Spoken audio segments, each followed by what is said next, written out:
Sa isa sa mga rehiyon ng pagmimina ng lumang France, ang mga kakaibang phenomena ay nagaganap, na nagbunga ng alamat tungkol sa isang kakilakilabot na halimaw na nakakulong sa ilalim ng lupa sa loob ng 3,000 taon, na nagbago sa isang kakilakilabot na nilalang.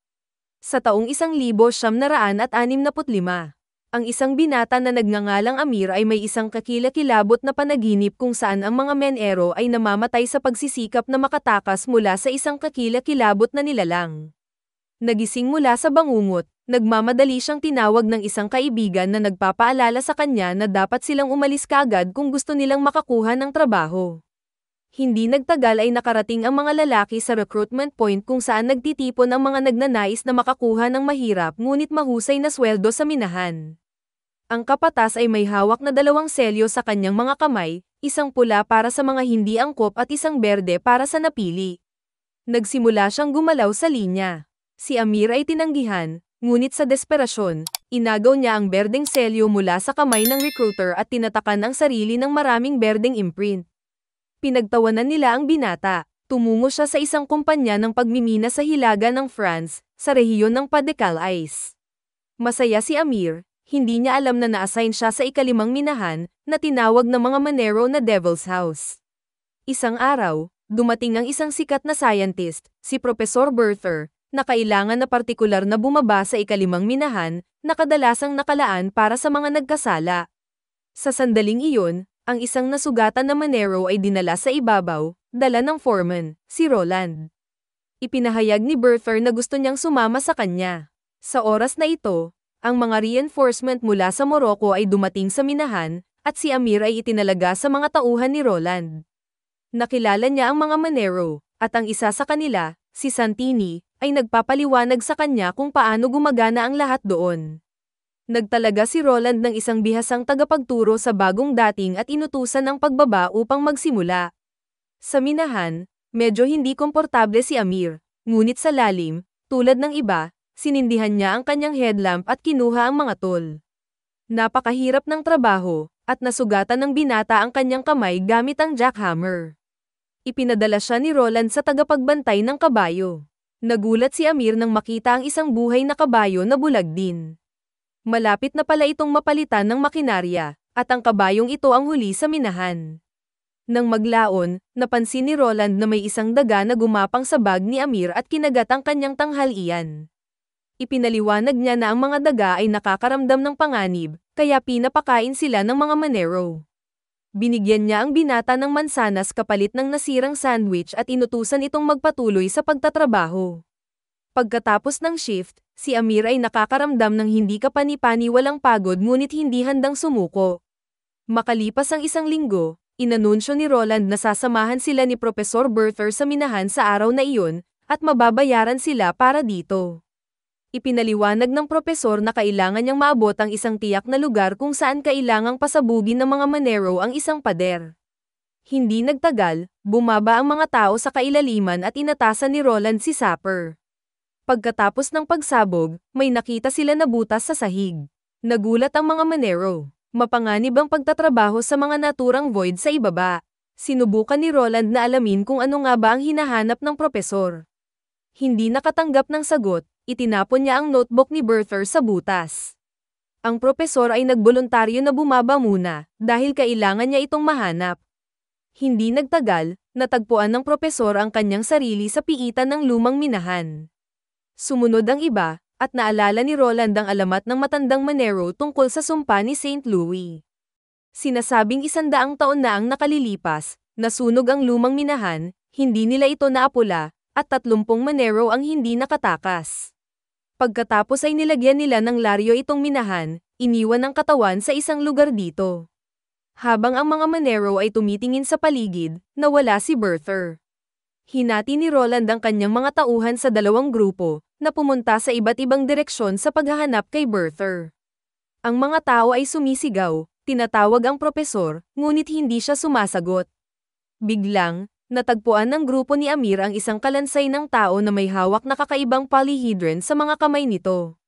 Kinuha ito ng binata, pagkatapos ay sinuri ang mga kamay ng patay at napansin niyang durog ang mga daliri nito. Sa dingding, may nakasulat na nagsasaad na ang lahat ng naririto ay isinumpa dahil sila ay hinahabol ng isang halimaw na nagtatago sa dilim. Nagbiro pa si Santini na nagpapagaan sa tensyon ng kaibigan. Nagpapatuloy sila at nakipagkita sa grupo ni Roland, na nakakita rin ng mga buto ng tao. Dito nila napansin ang liwanag sa unahan, malinaw na si Berther.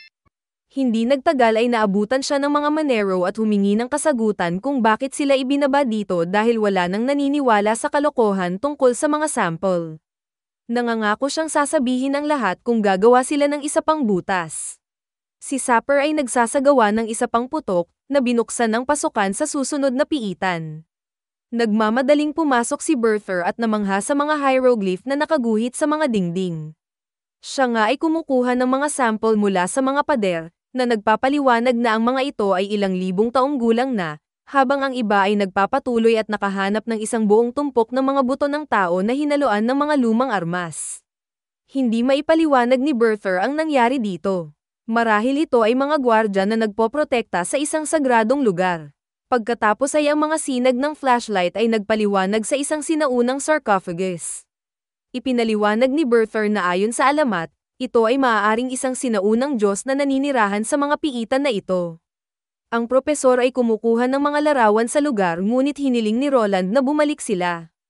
Tumungo ang mga Manero sa labasan kung saan nakaset up na ang hagdan at naghihintay ang kabayo. Ngunit bigla itong kumawala at tumakbo sa dilim. Walang nakakaalam kung ano ang nangyari kapag may pagbagsak, at ang pasukan sa piitan ay naharangan ng mga bato.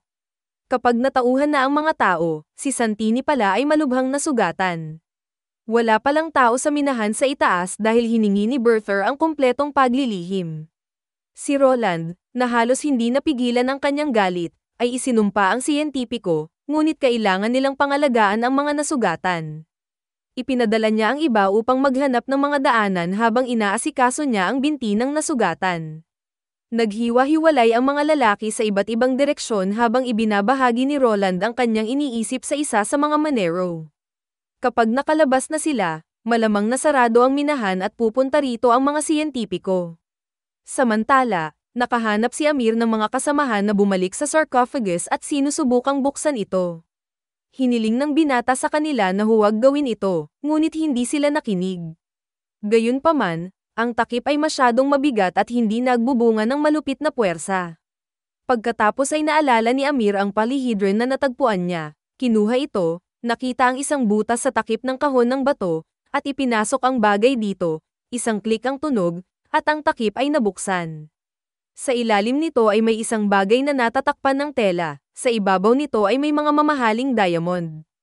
Ang mga Manero ay nagmamadaling kolektahin ang mga ito dahil ang minahan ay isasara na at sila ay may iwan ng walang kabayaran. Sinubukan ni Amir na pigilan sila, ngunit itinaboy nila siya, nagbabanta ng karahasan kung ipagkanulo niya sila. Tumakbo si Amir sa kadiliman at umupo sa tabi ng dingding, umiiyak dahil sa awa sa sarili. Samantala, ang mga naiwan sa sarcophagus ay nagtatalo tungkol sa hindi pagtanggap ng hindi paggalang sa mga patay at hindi napansin ang isang bagay na tumataas mula sa sarcophagus. Narinig ni Amir ang ligaw na hiyawan at nakita niya ang mga Manero na lumapastangan sa libingan na tumatakbo. Bumalik silang tatlo sa iba at subukang sabihin sa kanila na may buhay na nasa likod nila. Hindi naniniwala si Roland, lumabas ang buto-butong mga daliri na galing mula sa kadiliman at kinaladkad ang isa sa mga Manero palayo. Ang natitira ay tumakas sa takot, at sa lalong madaling panahon ay nakita nila ang dugo ang landas patungo sa bangkay ng kanilang kapes-palad na kasama. Seryoso si Berther, at inamin niya na hindi na sila maabala sa loob ng 10 oras. Wala siyang alam na tiyak tungkol sa lugar na ito. Mayroong data na ito ay isang hindi kilalang sibilisasyon na nanirahan dito sa loob ng maraming siglo. Naniniwala sila sa Diyos mula sa sarcophagus na di umano ay bumaba mula sa langit mahigit 3,000 taon na ang nakalilipas at sinamba siya dahil natatakot sila. Ngunit pagkatapos ay sumali si Amir sa pag-uusap dahil hindi ito isang sarcophagus, ngunit isang bilangguan. Maaari siyang gumuhit ng mapa ng piitan at ipakita kung nasaan ang lahat. Pagkatapos ay naalala ng lahat si Santini at nagmadaling pumunta sa guho. Samantala, ang sugatang lalaki ay nakarinig ng mga kakaibang tunog at, nasinindihan ng koridor gamit ang kanyang lampara, Biglang nakakita ng isang bagay na napakalaki na may mahabang kuko na mga kamay at sumisigaw sa takot. Dumating ang mga Manero at nakita lang ang walang laman na stretcher kung saan nakahiga ang kanilang kasama. Ngunit sa pagdidirekta ng liwanag sa daan, nakita nila ang halimaw na hawak si Santini sa mga kuko nito at pagkatapos ay pinunit siya sa harap nila. Sumugod ang galit na mga lalaki, ngunit pinakawalan ng nilalang ang Manero at nawala sa kadiliman. Gayunpaman, hindi nila mailigtas ang kanilang kaibigan, at namatay siya sa kanilang mga bisig. Nagpa siya ang mga Manero na akitin ang halimaw sa isa sa mga lagusan at pasabugin ito gamit ang natitirang mga pampasabog, ngunit kailangan nilang magpasya kung papatayin ang halimaw o itatakas ang kanilang mga sarili. Pagkatapos ay nagmungkahi si Berther na bumalik sa libingan upang basahin ang mga inskripsyon. Malamang na nagpapahiwatig sila ng isang paraan upang makalabas dahil ang mga sinaunang naninirahan ay may paraan upang makarating dito. Ang mga Manero ay pumunta sa libingan at sa lalong madaling panahon ay nakahanap ng isang lugar kung saan nakahiga ang mga kalansay ng tao sa pagitan ng mga rehas na bakal. Sa unang tingin, ito ay parang isang bilangguan, ngunit ipinaliwanag ni Berther na ang mga ito ay mga voluntaryo na inihain sa Diyos. Hindi mababasa na yon ang nakasulat sa dingding. Pumunta sila sa karagdagang at nakakita ng dugo sa mga dingding at sa loob ng silid ng libingan, mayroong isang buong pool nito. Nag-volunteer si Berther na pumunta muna doon at sinamahan siya ni Amir. Sa loob lamang ng bangkay ng kabayo ang nakikita nila, ngunit sa pagpasok nila sa silid, hinila ng propesor ang isang lihim na pingga at ang pasukan ay isinara gamit ang isang bato. Napasigaw si Amir sa takot at nagulat si Berther. Sinabi ni Berther na hindi mapagkakatiwalaan ang mga Manero. Sa sandaling mahanap niya ang daan palabas, papatayin lang siya ng mga ito. Sinimulan ni Berther at Amir na basahin ang mga inskripsyon sa mga dingding at nalaman na mayroong 9 na mga libingan sa buong mundo. Sa tamang oras, magigising ang mga natutulog, at hanggang doon, dapat silang pakainin ng mga voluntaryo. Ngunit sa huli, dapat lumitaw ang ilang Panginoon na papatay sa mga halimaw na ito at kukuha ng nangingibabaw na lugar. Pagkatapos ay nakahanap si Amir ng palindrome, isang parirala na pareho ang binasa mula sa simula at sa wakas. Ito ay humantong sa propesor upang tapusin na ang pasukan ay sabay-sabay na labasan. Tumakbo si Amir sa labasan nang magsimulang gumalaw ang bangkay ng kabayo at isang halimaw ang bumangon mula rito. Ibinuka nito ang kakilakilabot na mga braso ng ang propesor mismo ay humakbang sa yakap nito, na nagagalak sa unang pakikipag-ugnay sa isang dayuhan. Nakita siya ni Amir na namatay sa mga bisig ng halimaw at tumakbo sa pingga. Tinulungan siya makalabas ng mga Manero sa kabilang panig at muling isinara ang pinto. Nangako si Amir na aakayin ang lahat sa labas batay sa mga tala ng propesor, walang kamalay-malay na binubuksan na ng halimaw ang pinto. Maya-maya ay huminto ang mga lalaki sa isang sanggang daan at habang binabasa ni Amir ang mga tala, bigla silang nakarinig ng nakakatakot na tunog. Iminumungkahi ni Roland na patayin ang ilaw at tumahimik ang lahat. Ngunit kapag sinindihan nila ang mga lampara, napakalapit na ng halimaw. Pinapatay nito ang isa sa kanila sa isang suntok at kinaladkad ang isa pa sa kadiliman. Nakatakas sina Amir at Roland. Hiniling ng foreman sa binata na humanap ng daan palabas, ngunit bigla itong nagbabala na papatayin ng halimaw ang buong nayon kapag nakalabas ito. Galit na galit si Roland. Nawala na lahat ng kaibigan niya at wala sa kanya si Amir, kaya simula ngayon, magkahiwalay na sila ng landas. Ngunit si Amir ay nagsasalita tungkol sa palindrome at itinuro ang direksyon. Di nagtagal ay lumabas sila sa isang bagong sementeryong may buto, na lumalabas na mga matagal nang nawawalang Manero. Napagtanto ni Roland na ang tanging daan palabas ay dito, ngunit nasira ito nang gumuho ang minahan. Gayunpaman, mayroong isang balon para sa mga sakripisyo na humahantong diretso sa ibabaw. Naiintindihan kaagad ni Amir kung saan sila dapat pumunta, ngunit biglang lumitaw ang mga kamay ng halimaw sa bukana ng mga buto. Hinawakan nito ang mga binti ng binata at kinaladkad sa ilalim ng mga bato. Walang magawa si Roland at naiwang mag-isa. Matapos maranasan ang isang labanan ng kawalan ng pag-asa, binuksan niya ang mga tala ng propesor, kinuha ang lahat ng natitirang mga pampasabog, at nagsimulang magpatuloy. Hindi nagtagal ay nakita niya ang balon na puno ng mga buto ng tao. Samantala, Nagkamalay si Amir at nakita niya sa kanyang harapan ang isang halimaw na nakaupo sa isang trono na hawak ang isa sa mga Monero sa mga kamay nito.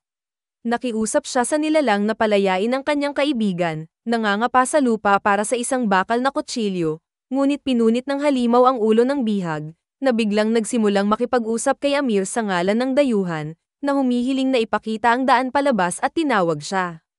Panginoon. Pagkatapos ay tinamaan nito ang binata. Ang halimaw ay nagiging mas malakas sa bawat buhay na kinukuha, at sila, na nagsasama-sama dito, ay naging isang Diyos, ngunit tumanggi siyang pahabain ang buhay ng halimaw at ibinaon ang kutsilyo sa dibdib ng dayuhan. Habang sumisigaw ito sa sakit, nagsimulang tumakbo si Amir at nahanap ang balon, na inaakyat na ni Roland.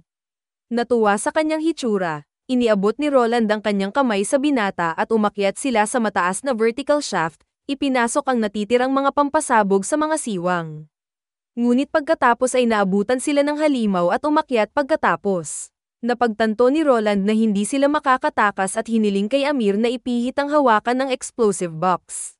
Sa pag-unawa na sila ay tiyak na mapapahamak na mamatay kasama ang dayuhan, si Amir ay nanginginig na pinihit ang hawakan, ngunit walang pagsabog. Pagkatapos ay bumaba si Roland sa kanyang kasama, kinuha ang kahon, pinihit ang kanyang sarili, at nang makita niyang handa na ang lahat, nginitian niya ang binata. Pareho nilang hinawakan ang hawakan. Ang pagsabog ay lumalamon kapwa sa dayuhan at sa mga Monero, na tuluyang tinakpan ang pasukan sa isinumpang piitan.